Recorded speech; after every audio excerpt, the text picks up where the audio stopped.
Hey, what's going on, everybody? Brent Hyden here, coming at you on this Wednesday morning, talking 11 games around the NBA as we head into the All-Star break with just a 3-game slate tomorrow.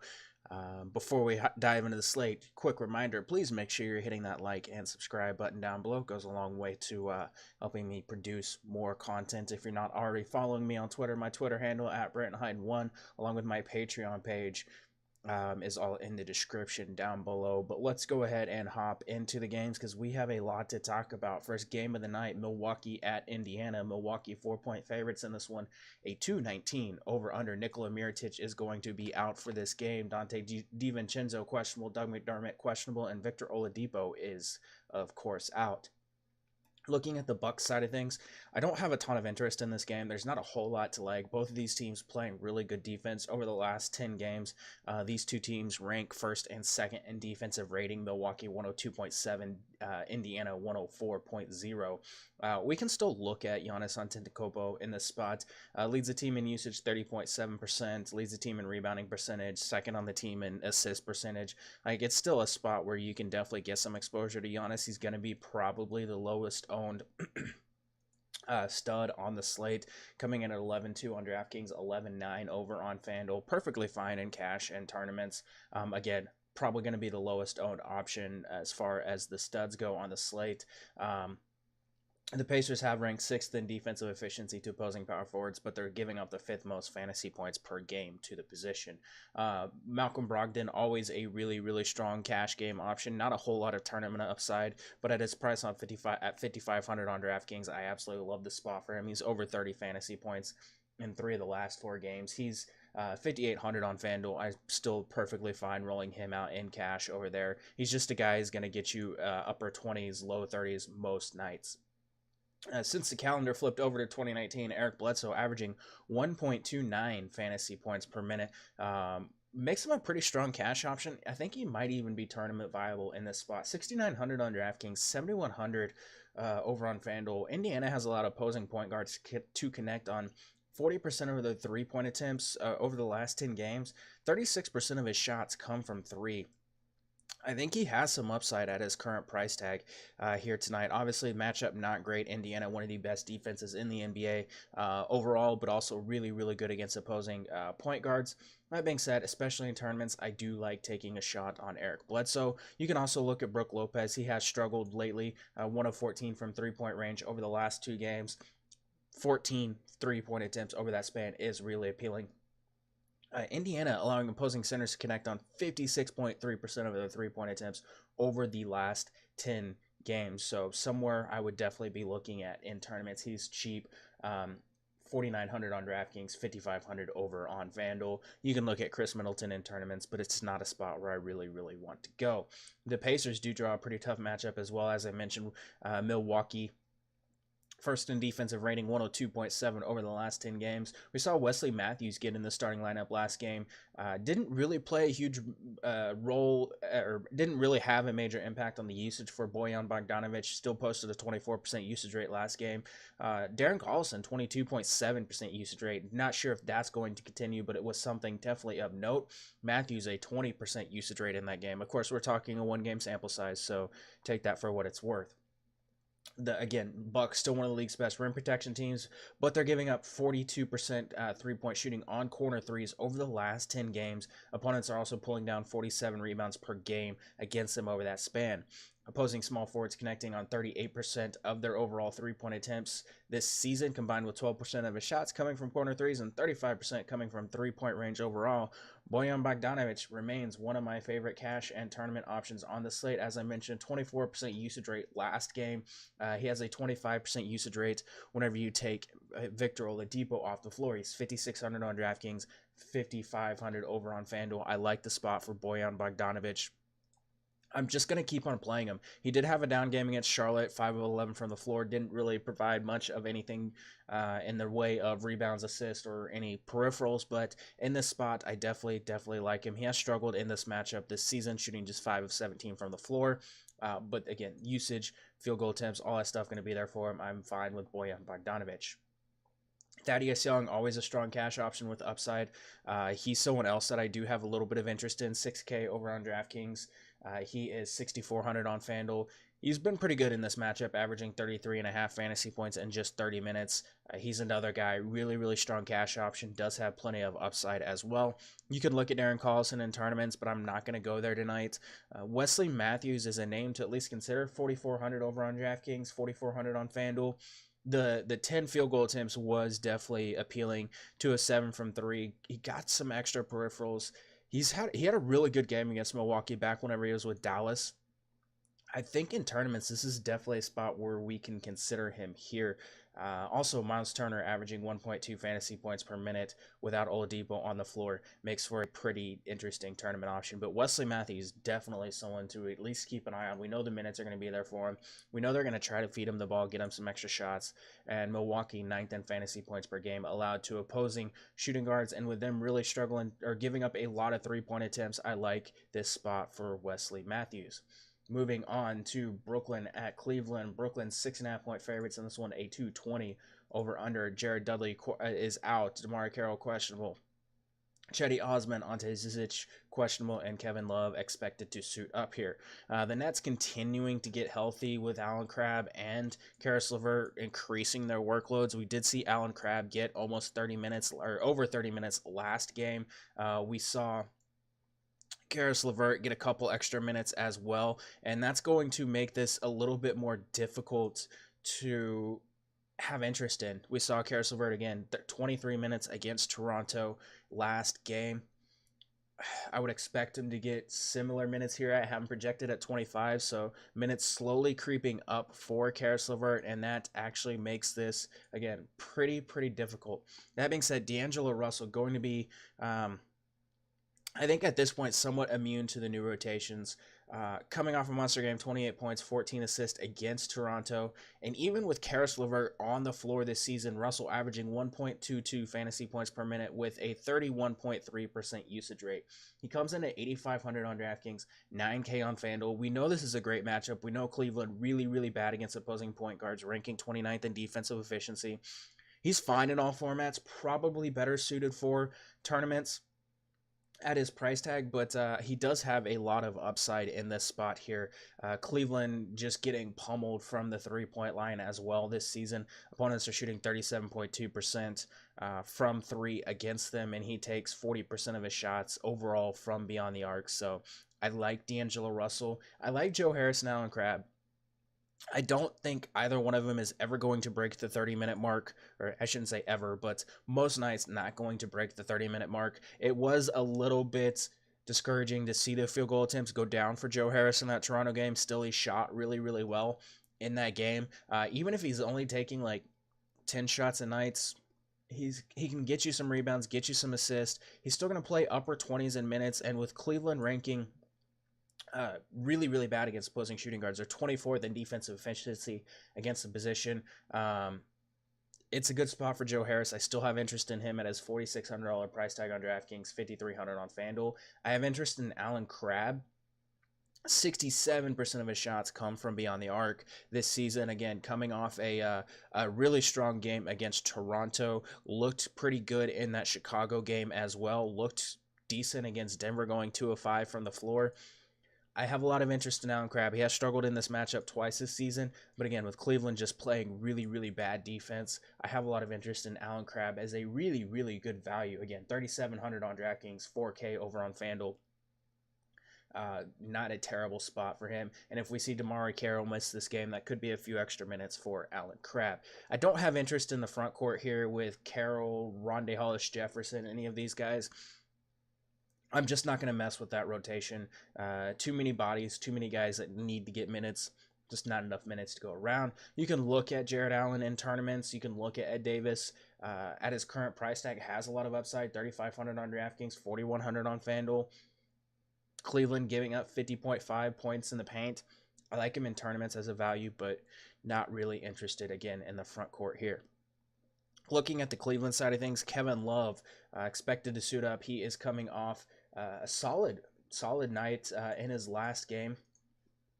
He's going to play a few extra minutes tonight, I'm sure. Played 15 minutes or 15 and a half minutes last game. I would expect him to get closer to 20 minutes tonight. and that's going to have an impact. The status of Chetty Osman is going to have a little bit of an impact. That being said, Larry Nance probably going to start at center once again. Averages 1.05 fantasy points per minute with Love and Sexton on the floor this season. And obviously we know centers against the Nets, they're just like plug and plays most nights. Nets giving up 61.8 fantasy points per game to opposing big men, 14.1 second chance points, and 51.8 points in the paint. Larry Nance coming in at 6,700 on DraftKings, 7,600 on FanDuel. Get him while you still can in your power forward position. Tonight's one of those nights where you can get three centers in your lineup over on DraftKings if you really want to, that are in just absolute smash spots. So I still love Larry Nance in this spot. Colin Sexton continues to be a solid option. 25% usage rate over the last 10 games, averaging 16.9 points, 3.3 rebounds, 2.7 assists. Favorable matchup here. Nets first in pace over the last 10 games, 24th in defensive efficiency, 2 point guards over that span. 4,900.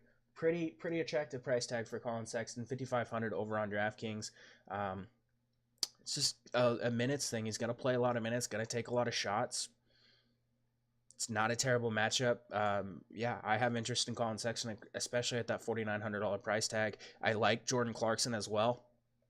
$5,300 on DraftKings, $6,200 on FanDuel. More of a DraftKings play than a FanDuel play, but 27.3% usage rate over the last 10 games for Jordan Clarkson. If Chetty Osman plays, it's going to come down to what the lineup looks like. I would imagine we get Sexton, Nwaba, Osman, Love, and Nance in the as the starting lineup. Now, Nwaba and Knight could be interchangeable. It doesn't really matter that much. But if Chetty Osman plays, I do have some interest. I prefer him whenever he's starting at power forward. But in this spot, if he does play 30-plus minutes here, 5,600 on DraftKings, 5,100 over on FanDuel. Interesting tournament option here. Brooklyn, 16th in defensive efficiency to opposing shooting small forwards, but they've allowed them to shoot 40% from three. He takes 42% of his shots from beyond the arc this season. I like him as a tournament option in this spot. Obviously has struggled against the Nets this season. That being said, we did see some pretty high upside games out of him before going down. Definitely worth a look in tournaments. You can look at David Nwaba as a tournament option as well. Not really somewhere I want to go. Marquise Chris probably off the radar if everybody is healthy here tonight. Let's move on to the next game of the night. Detroit at Boston. Boston 6.5 point favorites in this one. A 212.5 over under. Aaron Baines is out. Kyrie Irving listed as questionable. Was not with the team last game. But now that Boston's back at home, not sure if he's going to meet the team or be with the team here tonight. I would not really expect him to suit up. I would imagine they just give him the night off heading into the All-Star break. But it's something to keep an eye on. I'm assuming he sits, which means we're going to go back to the well with Terry Rozier, Marcus Smart as really, really strong backcourt options. Rozier averaging 35 fantasy points per game without Kyrie Irving. 6,900 on DraftKings. He's pricey, but in cash games, it's a tough fade in a matchup against a Detroit team that does really struggle against opposing point guards. They rank, where is it? I know I have it listed in here somewhere. 21st in defensive efficiency to opposing point guards. That being said, Marcus Morris, always someone that I have a lot of interest in. 25.5% usage rate, 1.04 fantasy points per minute whenever you take Kyrie Irving off the floor. Obviously, very tough matchup. Detroit's second in defensive efficiency to opposing power forwards. Still a pretty solid option here. 5K on DraftKings, 5,100 on FanDuel. Detroit allowing 41.2% on corner threes. He takes about 10% of his shots there, so I like him. Jaylen Brown, pretty strong option off the bench. 30.9 fantasy points per game is what he averages without Irving this season. Detroit ranking 24th in defensive efficiency to shooting guards. They're allowing opponents to shoot 67.6% at the rim. Brown, pretty strong option here because he takes a lot of his shots at the rim. He comes in at 5,100 over on DraftKings, and he is 5,300 over on 5,200 over on FanDuel. So a pretty strong spot. Did struggle against Philly, but I still like Jaylen Brown a significant amount here as my exposure to this game. You can look at Jason Tatum, Gordon Hayward. I don't want to chase the Gordon Hayward game, but you can feel free to do so. Al Horford would be a guy to really look at. We know Detroit really struggling to defend the rim, really struggling on the glass at times. Opposing big men have chewed them up at times this season. And his usage and field goal, or his usage and assist potential without Kyrie Irving, really attractive. 1.14 fantasy points per minute for Al Horford. And of course, we know the upside is there. We saw it last night. We've seen it several times already this season. So I like Al Horford a significant amount as well. On the Detroit side of things, not as attractive, even regardless of the Kyrie Irving status. Reggie Bullock, Stanley Johnson, of course, being traded at the trade deadline, and that's opened up some opportunities for the Pistons.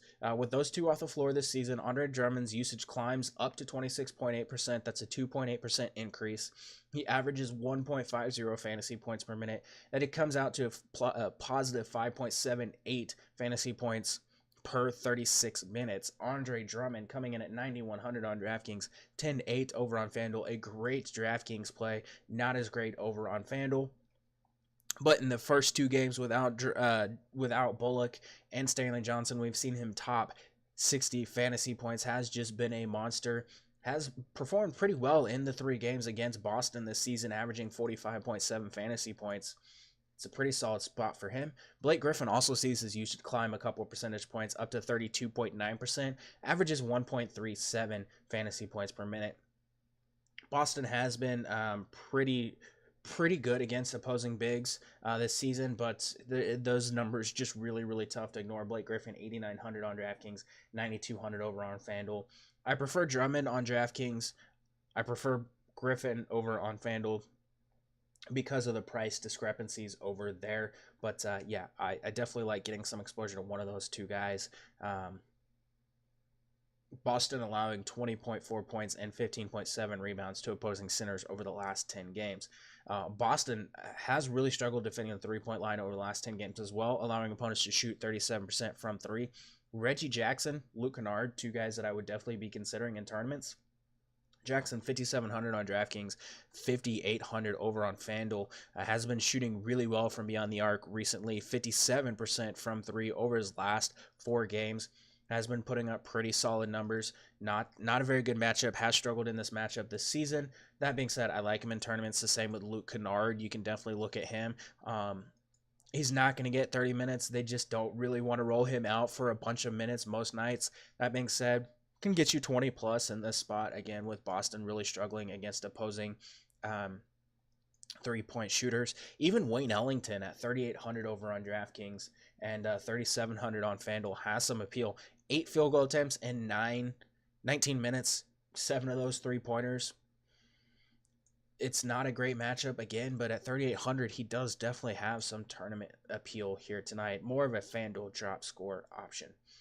Moving on to Philly at New York. Philly 9.5 point favorites, 222 over under. Ntilikina and Moutier going to be out for this game. The Sixers coming in on a back-to-back.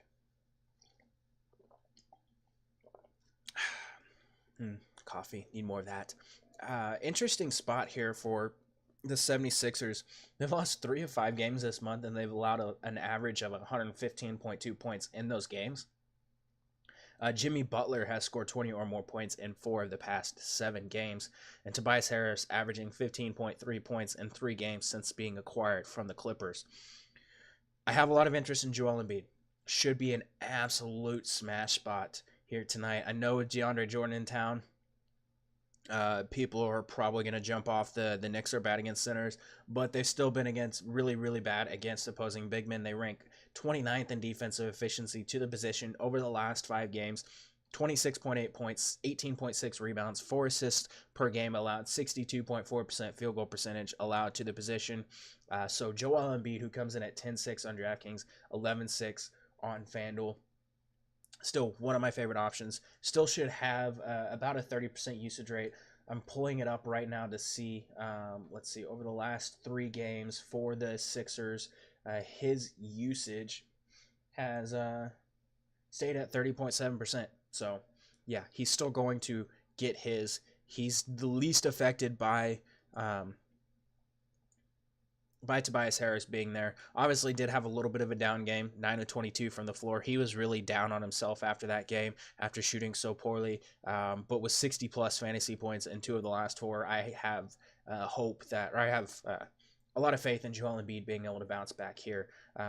Ben Simmons has actually seen his usage go up a little bit, but his touches, prior to last night's game, his touches, 85.9 down to 69 touches per game over the last 3. Let me go ahead and pull up real quick what those touches look like now for the Sixers over the last 3 games, now that we have a 3-game sample. Again, really small sample, but 76.7 touches over the last 3 games. That's since acquiring Tobias Harris. So that's still down almost 10 touches per game. His rebound chances went down from 13.7 to 7.5 before last night's game. And pulling it up right now, it does look like, let's see, where did they go after 3 games? So before the Tobias Harris trade, he was averaging 13.7 rebound chances per game, and he is now averaging 9 rebound chances per game. So a lot of rebound chances have gone out the window for Ben Simmons. He also has lost 2.3 potential assists per game with Tobias Harris in town. That being said, I'm throwing all that out the window tonight. Knicks allowing opponents to shoot a really high percentage at the rim, 64.1% at the rim this season. And actually, I think over the last 10 games, that number is actually a little bit lower. But I still expect, even with DeAndre Jordan there, for that number to be pretty high. Ben Simmons coming in at 8,400 on DraftKings. I like him a significant amount in tournaments. He's my second favorite option from the Phillies side of this game. If you're looking from a tournament perspective, I still think Joel Embiid is number 1. Tobias Harris could be a strong option in the spot. Knicks allowing opponents to shoot 36.1% on 3-point attempts this season, 6,800 on DraftKings, 7,200 on FanDuel. Obviously did struggle against Boston, but has some upside against the Lakers. This is a spot where I do have a little bit of interest in him. You can look at Jimmy Butler. He's probably my least favorite option, but at 7,200, that price tag is a little bit appealing. We know this is a spot where he could have some upside. Knicks, one of the worst defenses in the NBA against opposing small forwards. And then, of course, J.J. Redick continues to be the guy every single night that I'm just plugging and playing in cash games. 4 of 11 from the field, so he shot really bad against Boston. Still put up 23 fantasy points. He's still going to get you there most nights. So J.J. Redick, a pretty strong cash game option. 5,500 on DraftKings, 5,700 over on FanDuel. Looking at the Knicks side of things, I was all in on Dennis Smith the other night, and it was Kadeem Allen who put up the monster game. So joke's on us. That being said, I'm still going back to the well with Dennis Smith. 6,300 on DraftKings, 7,200 over on FanDuel. We've seen the upside out of him with this like monster game against Detroit. We know the potential is going to be there for him, even in bad matchups. Toronto still played 30 minutes, 4 of 17 from the floor. He's still getting his numbers. It's not the greatest of matchups. They're about a league average. The Sixers are about a league average team against opposing point guards. But Dennis Smith, 30% usage rate since coming into New York. I still like him in cash. I still like him in tournaments. You can look at Kevin Knox, who continues to play just a boatload of minutes. 4,900 on DraftKings, 5,300 over on FanDuel. Again, the matchup is not terrible, but he's taking so many shots and he's playing so many minutes. The rebounds have been up recently. That's really appealing here for him. The Knicks pretty solid against opposing small forwards. They rank 13th in defensive efficiency, but over the last 10 games, they've allowed opponents to shoot 45% field goal percentage in the paint, 45.6% in the mid range. 35% of his shots come in those areas. I have a lot of interest in Kevin Knox, who has actually been pretty good against Philly this season. So I'm planting my flag in Kevin Knox once again here tonight, especially at that $4,900 price tag over on DraftKings. I did expect Damian Dotson to be a guy that was going to get an increased minutes load and look really, really good, and it hasn't happened yet. I have interest in him in tournaments on DraftKings and over on FanDuel as a drop score option. He takes a boatload of his shots in the paint in the mid-range. He could actually be a pretty strong option here. You can look at Mario Hezonja, who is getting the start but not playing a lot of minutes, 3,900. That has some tournament appeal in this matchup. Again, a lot of his shots coming in the paint or the mid-range, where Philly has really, really struggled. And they really suck against opposing power forwards. They rank 24th in defensive efficiency to the position, and they've allowed him to shoot 47.7% from the floor. If he's going to get the start at 3,900, if he can get you 24, 25 minutes, I think he can probably get 25 to 30 fantasy points in the spots.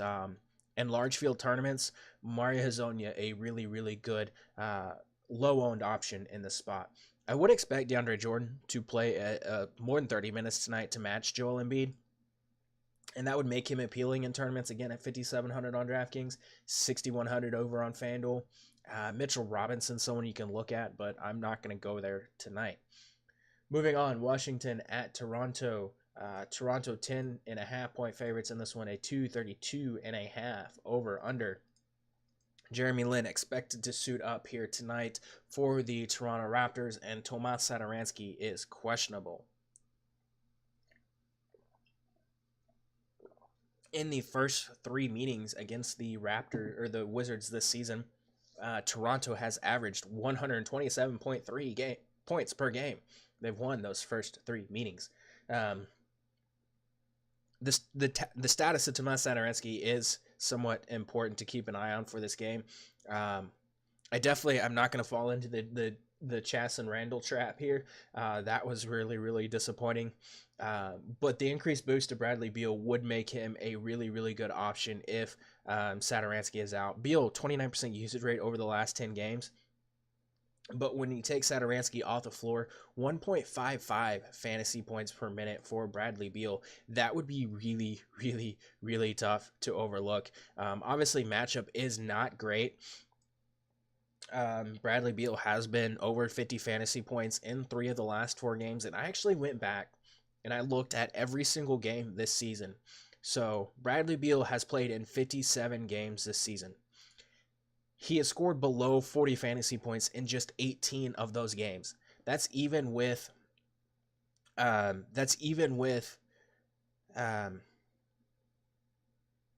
John Wall being there. So yeah, that's some pretty good odds. 67% of his games, he's scored over 40 fantasy points. You can pretty much lock him into cash games on a nightly basis and expect him to get over 40 fantasy points.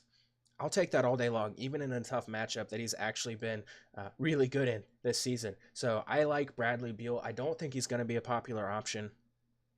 DraftKings at 8,700, really, really strong option here, especially if Satoransky is out. 9,700 over on FanDuel. I would mostly have interest in him just in cash over there. But if Satoransky is out, he would also come into tournament play for me here tonight. Going to play a lot of minutes regardless. Satoransky can be used if he plays. 5,900 on DraftKings, 6,500 over on FanDuel. Takes a lot of his shots in the paint, and that's an area where Toronto has been really, really bad defending this season. But outside of that, Bobby Portis, intriguing tournament play here. Raptors, again, defending in the paint has been an issue for them recently. 42% field goal percentage allowed in the paint over the last 10 games. 26% of his shots come in the paint. He's posted a 26% usage rate since joining the team, averaging 37.6 fantasy points per game in his first 3 games with the Wizards. It's a pretty good spot for him. Obviously, did struggle a little bit against Chicago. Not a spot I would have expected that to happen, but really good game against Detroit. He's getting the backup 5 minutes. A little concerning that he's going to spend some time going up against Marc Gasol, but this is a spot where I think Bobby Portis is still a little bit too cheap. You can look at Trevor Ariza, really, really strong option here tonight. Toronto, 20th in defensive efficiency to opposing small forwards. They're allowing him to shoot 46.6% from the floor, 36% from three. The minutes are going to be there for Trevor Ariza each and every night. He's 5,700 on DraftKings, 6,300 over on FanDuel. I like Trevor Ariza a significant amount in this spot. He also had a really good game against Toronto, obviously an overtime game, but still, again, going to play a lot of minutes, really solid minutes floor, great cash and tournament option here. You can look at Jabari Parker. You can look at Satoransky. I'm mostly focusing on Beal, Portis, and Ariza here. Things are a little mucked up for the Toronto Raptors with Marc Gasol being in town. That's going to eat into Serge Ibaka. It's going to eat a little bit into Pascal Siakam in certain ways. Without Fred VanVleet there, minutes are going to be there for Jeremy Lin. I have him projected at 22 minutes. I expect him basically to slot into the Fred VanVleet role for this team. We saw Fred VanVleet playing mid-20s most nights. I think this is a spot where Jeremy Lin at just 4,300 over on DraftKings, a really, really strong value here tonight. We know the matchup is great for him. Unfortunately, over on FanDuel, you can't play him, but I like him over on DraftKings. We definitely do need to look at Kawhi Leonard, Serge Ibaka, Pascal Siakam, Kyle Lowry, maybe even Marc Gasol in the spot. Leonard, obviously, usage going to be there, near 30% usage rate on the season. Continues to be heavily involved, all facets of the game. Wizards 19th in defensive efficiency to small forwards. Their inability to defend the rim and three-point line is a boost to Leonard, who takes a large portion of his shots at the rim or from beyond the arc. He's 9,400 on DraftKings, 9,500 over on FanDuel. I like Kawhi Leonard, who had a really strong game last time out in the spot, pace-up spot here for the Raptors. Should be a really, really good game here for Kawhi Leonard. Serge Ibaka does have lots of upside. The problem is the presence of Gasol makes him a really risky option. The Wizards giving up 47.6 rebounds per game to opponents, 14.3 second chance points, and 50.6 points in the paint. Serge Ibaka, 6,100 over on DraftKings. He is 6,900 on FanDuel. I like him in tournaments. We saw an upside game out of him last time out. We've seen back-to-back really, really strong games. 3 of the last 4 have been really good for Serge Ibaka. But again, the presence of Marc Gasol makes it a really risky spot for him. I like Pascal Siakam. Still going to play a lot of minutes. Outside of the Atlanta game, just has not been great recently. But the Wizards 30th in defensive efficiency to opposing power forwards on the season. He leads the team in points in the paint with 10.1. He takes 55% of his shots at the rim. So there's potential for him to have a lot of upside in the spot at 6,500 on DraftKings, 6,800 on FanDuel. I like him in cash and tournaments. The Wizards, they've been putrid against opposing point guards, 26th in defensive efficiency to the position. They're allowing almost 10 assists per game. That makes Kyle Lowry a pretty strong tournament option at 7,300 on DraftKings. Not really interested in him on FanDuel at 8K.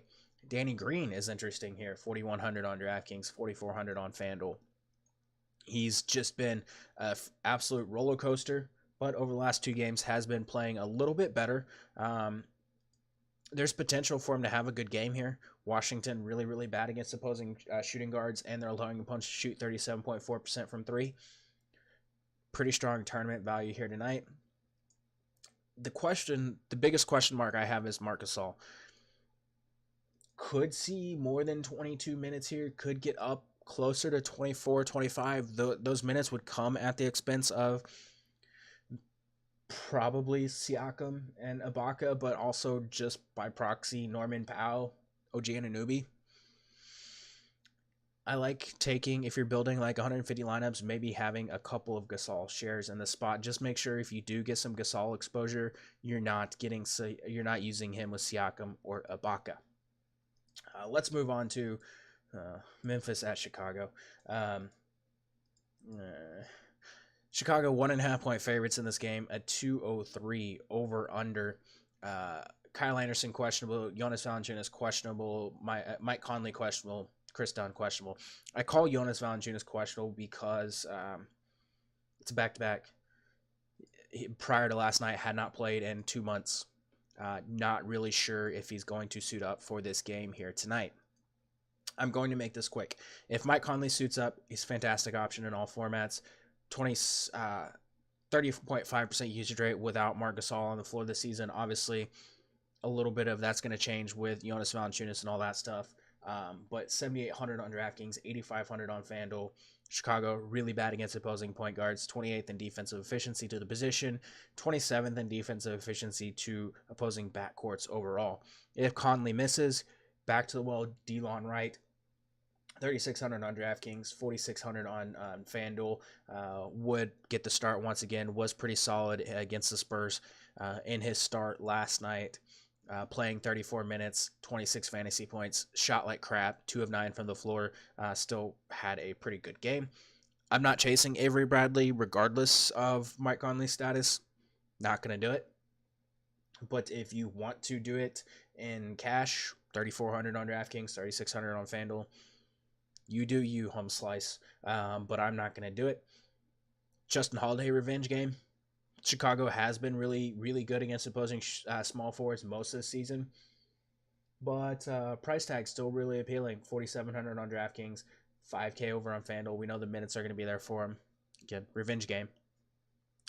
Where it gets interesting, Jaren Jackson, Yvonne Robb, Jonas Valanciunas.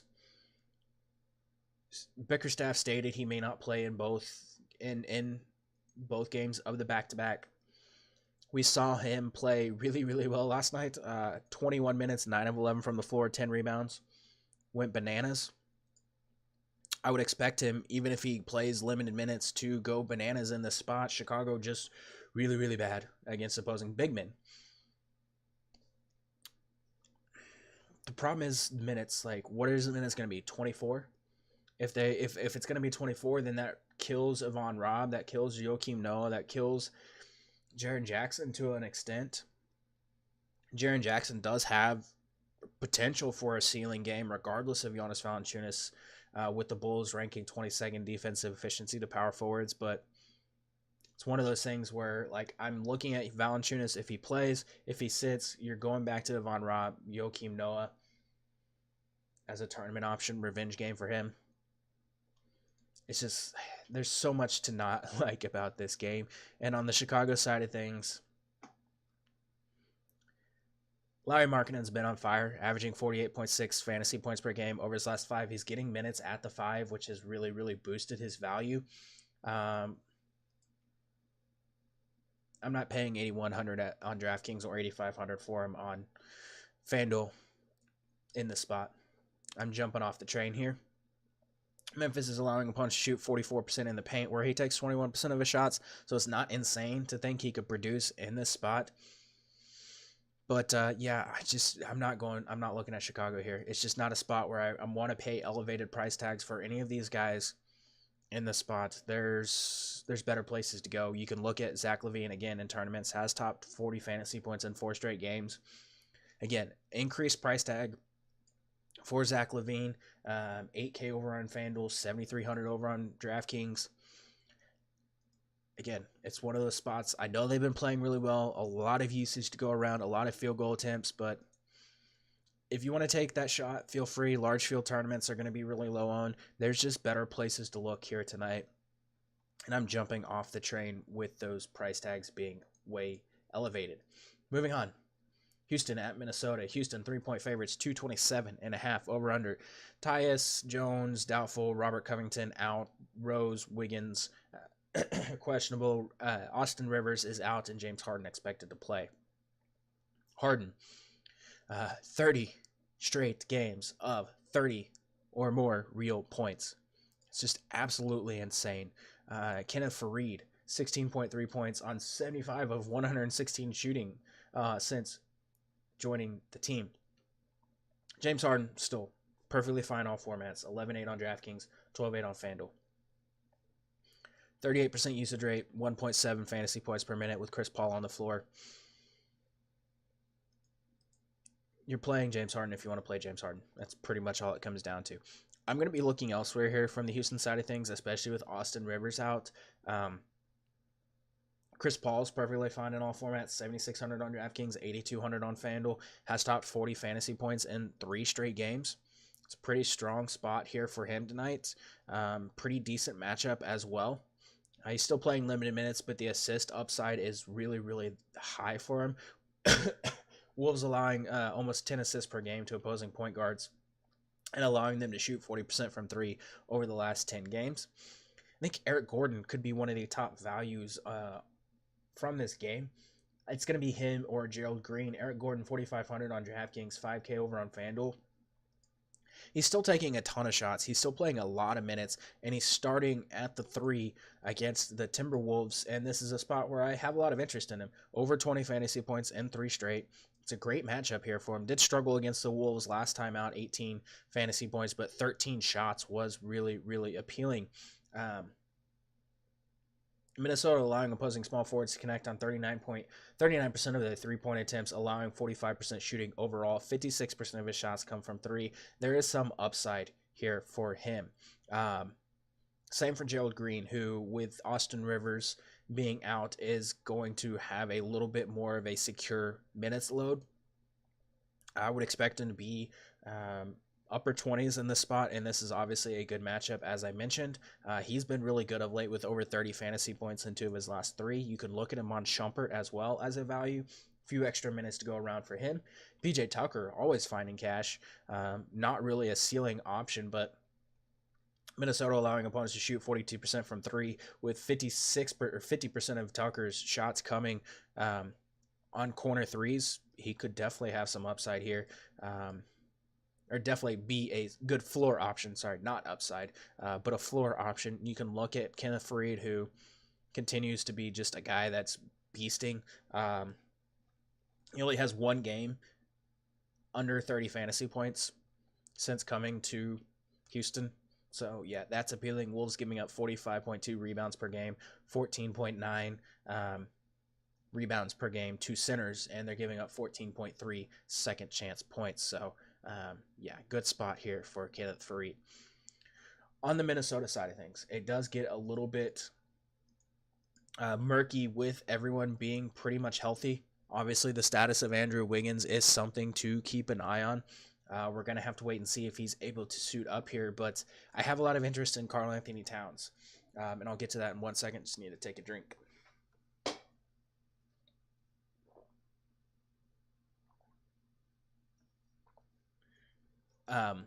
Struggled against the Clippers. Fantastic matchup for Karl-Anthony Towns against the Clippers. Got in foul trouble.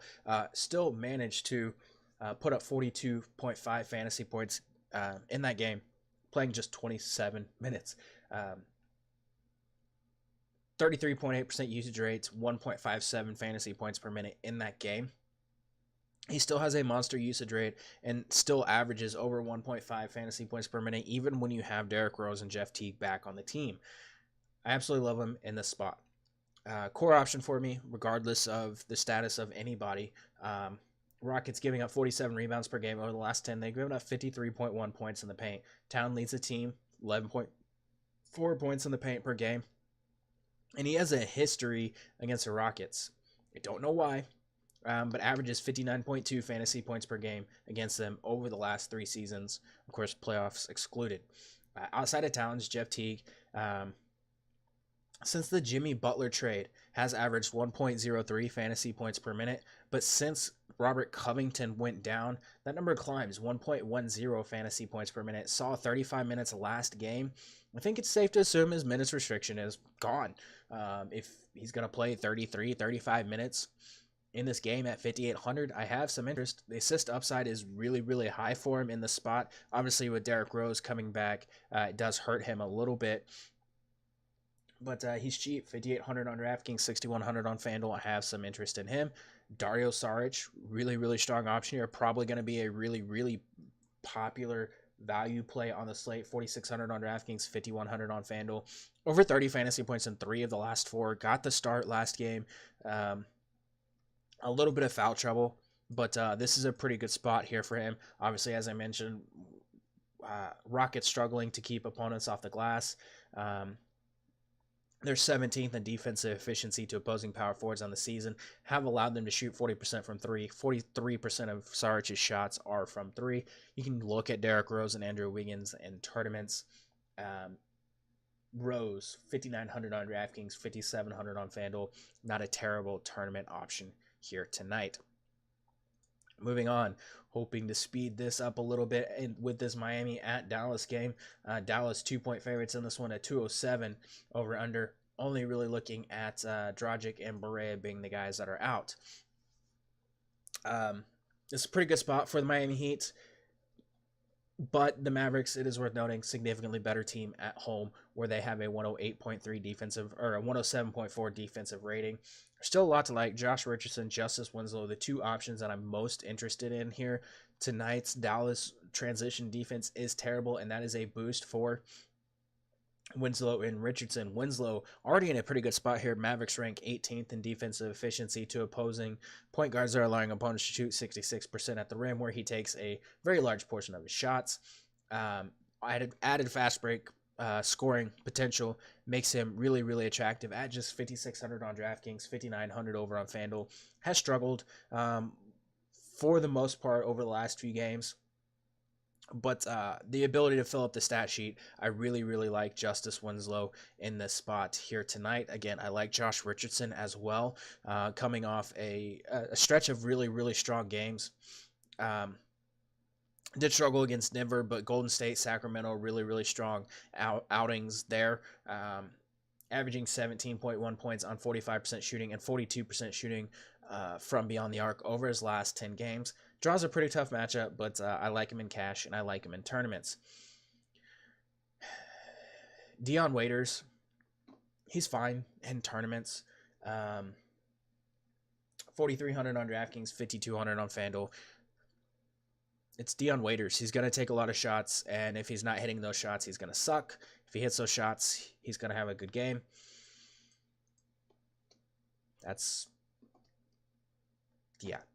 Dallas ranks 20th in defensive efficiency to opposing shooting guards on the season. So it's the best.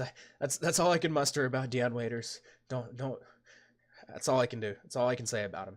Hassan Whiteside, when actually given minutes, is producing really good games. But he's not getting a lot of minutes. After getting praised by Spo a few games ago, he's played 30 minutes. He played 30 minutes against Indiana and Portland. He's just seen 21 and 20 minutes over the last two games. Again, Spoelstra was raving about how good Whiteside has been recently after last game, but he still only played him 20 minutes. That being said, I have a lot of interest in Hassan Whiteside in tournaments in this spot. 6,900 on DraftKings, 7,700 on FanDuel. Against an undersized Dallas front court, they're giving up 45.6 rebounds per game over the last 5. They really, really struggle to protect the rim. I think Hassan Whiteside a really, really strong tournament option. Dwayne Wade, always fine in cash in tournaments, and I'm just not going to mess with the power forwards in the spot. There's no reason to try to predict which one of James Johnson or Kelly Olynyk is actually going to get minutes and actually produce. On the Dallas side of things, Luka Doncic, 32.4% usage rate, averaging 24.6 points, 8.6 rebounds, 6.6 assists over his last 5 games. Pretty strong option here, 8,800 over on DraftKings. He's also pretty pricey over on FanDuel at 9,800, but yeah, continues to be a really, really good option with over 50 fantasy points in 2 of his last 4 games. Miami is allowing opposing small forwards to connect on 37.1% of their 3-point attempts. That makes Tim Hardaway a pretty appealing in the spot. Has not looked great in a Mavericks uniform outside of the Portland game, but the field goal attempts have been there for him, so that's appealing. Usage has been pretty solid for him as well. 24.2% usage rate in his first 4 games with the team. 43% of his shots come from 3. Tim Hardaway Jr. could be a really, really, really good tournament option here tonight. 2 really good games against Miami. Again, we expect the field goal attempts to be there for him, so I have some interest in Tim Hardaway Jr. Dorian Finney-Smith, never an attractive name to target, but at 4K on DraftKings, 5K over on FanDuel, I have some interest in him in cash. Miami really bad against opposing power forwards. He has actually been pretty solid recently with over 20 fantasy points in 3 of the last 4 games. We know the minutes are going to be there for him.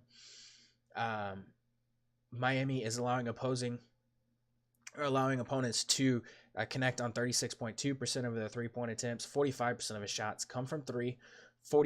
They rank 26th in defensive efficiency to power forwards, allowing 11.1 rebounds per game to the position. So there is some upside for him tonight. I'm not looking at the center options. There's just no reason to. They're going to split minutes. Neither one has a lot of upside at their price. Going to move on to Sacramento at Denver. Denver 7.5-point favorites in this game, a 228.5 over under. We're almost done, boys and girls. We're only 50 minutes in. Bagley 10 of 17 from the floor, 11 of 13 from the line, and made one of his 2 3-point attempts after going 1 of 18 from beyond the arc over his previous 10 games. He's been playing really, really well of late. Did struggle against Miami, but Phoenix, really, really good game. It's a good spot here for Marvin Bagley, and I'll get to that in just a moment. Jokic averaged 20 points, 12.5 rebounds, and 6 assists to lead Denver to wins in the first 2 matchups against Sacramento. I probably don't have to tell you that Nikola Jokic is a good option here, but looking at the Kings side of things first, Denver's defense has not been terrible, but they have allowed opponents to shoot 43% in the paint over the last 10 games, 43.4% on corner threes.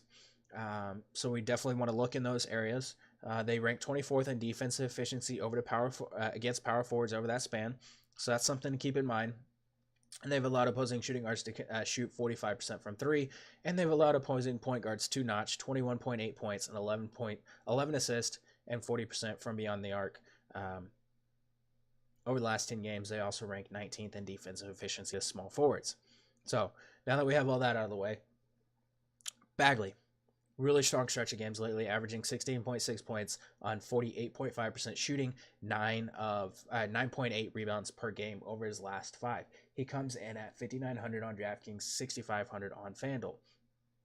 Really, really strong tournament option. He takes 30% of his shots in the paint this season. Had a monster game against Denver last time these teams faced off. I like this game. I like stacking this game, and Bagley is someone that I definitely want to get some exposure to. Buddy Hield has been on fire over the same span, averaging 22.6 points and shooting 41% from 3. He's my favorite option here. I know I love Bagley in tournaments, but Buddy Hield at 6,600 on DraftKings, 6,400 over on FanDuel. I really, really like him. As I mentioned, Denver allowing opposing shooting guards to shoot 45% from 3. I do really like Buddy Hield in this spot as well. 47% of his shots come from 3. Bogdan Bogdanovic, always a strong option, has been playing really well of late as well. If you look at his game, his price is coming down. He's been over 52. He's been over 5K for a while now. Just going through each of the last 10 games, he's down to 4,900 despite 3 straight games over 30 fantasy points. Good job, dynamic pricing. Even if you just take his one game against Denver this season where he put up 25.8 fantasy points, I'll take that at 4,900 in cash. Bogdan, really strong option on DraftKings. 6,200 on FanDuel. I'd rather go with Buddy Hield. But I do like Bogdan. De'Aaron Fox is fine in tournaments. 7,500 on DraftKings, 7,500 on FanDuel. Hasn't been good against Denver this season, but there is some increased assist potential for him. And then, as I mentioned, really bad against opposing small forwards recently and for the majority of the season. But Harrison Barnes, 5K on DraftKings, 5,400 over on FanDuel. Pretty strong cash and tournament option. Hasn't really had a lot of upside since coming over to the Kings. 37 minutes against Miami, 30 minutes against Phoenix. Minutes floor going to be there for him. He could get 25, 30 fantasy points in the spot. Actually had a really good game against Denver the last time these teams faced off. Obviously, he was with Dallas. A little bit of a different story. But I do like him here tonight as well. Looking at the Denver side of things, Nikola Jokic. Five triple doubles over his last 10 games. I'd consider him an odds-on favorite to get one here tonight, especially without Gary Harris, because he does actually see an increase in production, usage, and all that stuff without Gary Harris. He's 10-1 on DraftKings, 10-9 on FanDuel. Another really, really strong cash and tournament option here. We saw Jamal Murray struggle against the Heat, but has at least 40 fantasy points in 2 of his 3 games since returning from the ankle injury. Kings 19th in defensive efficiency to opposing point guards this season. Does see a boost in production without Gary Harris on the floor. I like Jamal Murray. 6,200 on DraftKings, way too cheap, I think, for him in this spot. 7K over on FanDuel, a little bit more appealing over there, or a little bit less appealing over there, but still a really strong option in all formats. Malik Beasley, I think, is a really, really good option. 5,200 on DraftKings, 5,400 over on FanDuel. Again, Gary Harris is going to be out for this game. He has been over 20 fantasy points in 3 of the last 4, those without Gary Harris, but he's flashed a lot of upside in these games like against Minnesota, Houston, New Orleans.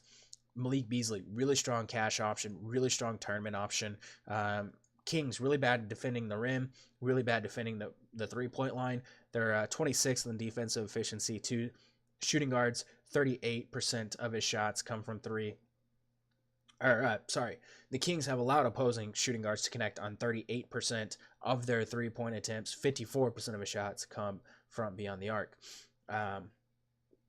Mason Plumlee should still see 24 to 26 minutes here tonight, even with Paul Millsap being back. Prime matchup for him. He's fine in all formats. You can use Will Barton. It's a great spot here for all of Denver and all of Sacramento, to be honest. Like I said, I think this is a game stack, and a really, really good one at that. Golden State Warriors at Portland. Golden State, 4.5-point favorites in this one, a 233.5 over under Draymond. I'm going to call him questionable. Dealing with a little bit of knee stuff, was questionable for last night's game. Still going to call him a little bit questionable here. Iguodala. Expected to suit up here. He was questionable going into last night's game. And then Cousins is going to sit this game out. Like I said, I still think Draymond Green's still that we need to keep an eye on throughout the day. Regardless of his status, though, Kevin Durant and Stephen Curry, 2 guys I have a lot of interest in. Durant, 9,300 on DraftKings, 9,900 on FanDuel. Curry, 9,200 on DraftKings, 9,100 on FanDuel. Durant's fantasy performances are like a freaking yo-yo, up and down, up, down, up, down, up, down, up, down. They're just all over the place. But without DeMarcus Cousins tonight, I would expect maybe Durant to be able to string together a really strong matchup, or a strong game here.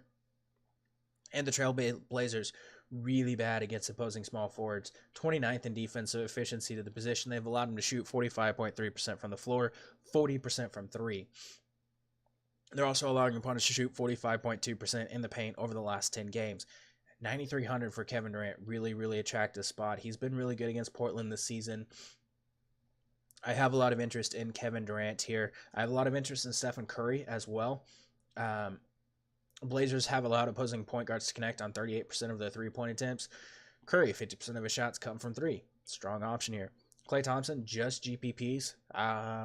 Dealing with that dislocated finger, but also the matchup just not great. Draymond Green, if he plays, cash appeal. Portland 21st in defensive efficiency to power forwards. So yeah, he's someone that we can definitely look at some rebounding potential for him without DeMarcus Cousins down there. It's a pretty good spot here for Draymond Green. Kevon Looney, I would expect to get the majority of minutes at center here tonight. Probably play 24, 26, maybe even 28 minutes at center. He makes for a pretty strong value option. Nothing really jumps off the page for the Portland side of this game. It is worth noting Damian Lillard averaging 28 points per game against Golden State this season. He's a pretty strong option here, though. He's affordably priced, obviously, and good game to target. Golden State really struggles defending fast breaks. They're giving up about 15 fast break points per game. Damian Lillard only averages about 3 per game, but that does lead the team. That's not like enough to make me just want to force him into my lineups, but at 8,600 on DraftKings, I have a lot of interest in him. 10-2 on FanDuel. That's a hard pass. Lillard does take 35% of his shots at the rim. Warriors allowing opponents to shoot 65.2% at the rim this season. Pretty strong option here. CJ McCollum, always interesting in tournaments. Golden State is allowing opponents to opposing shooting guards to shoot 37% from three. That's fine. That's fine for tournaments. I think Aminu, really, really great option here. Gonna play a lot of minutes to go up against Kevin Durant. 4,500 on DraftKings, really, really appealing. 4,800 on FanDuel, really strong cash option. Averaging about 25 minutes per game, or 25 fantasy points per game against the Warriors. It's not a terrible spot for him. Jake Layman, Rodney Hood, guys you can use as cheap options. Yusuf Nurkic could get a decent amount of run here.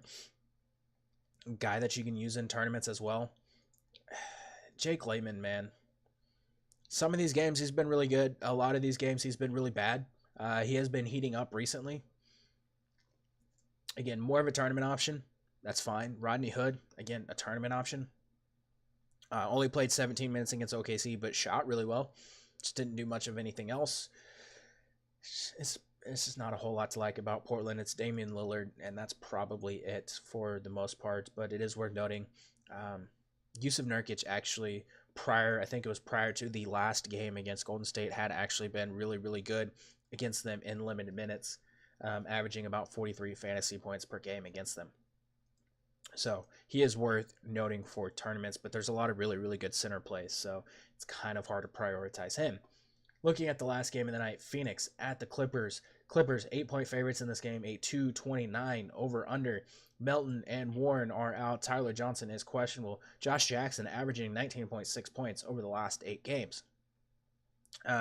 Suns, really, really good spot here for Phoenix and Devin Booker. While it is a somewhat tough matchup on paper, if you look at it from Devin Booker being the shooting guard,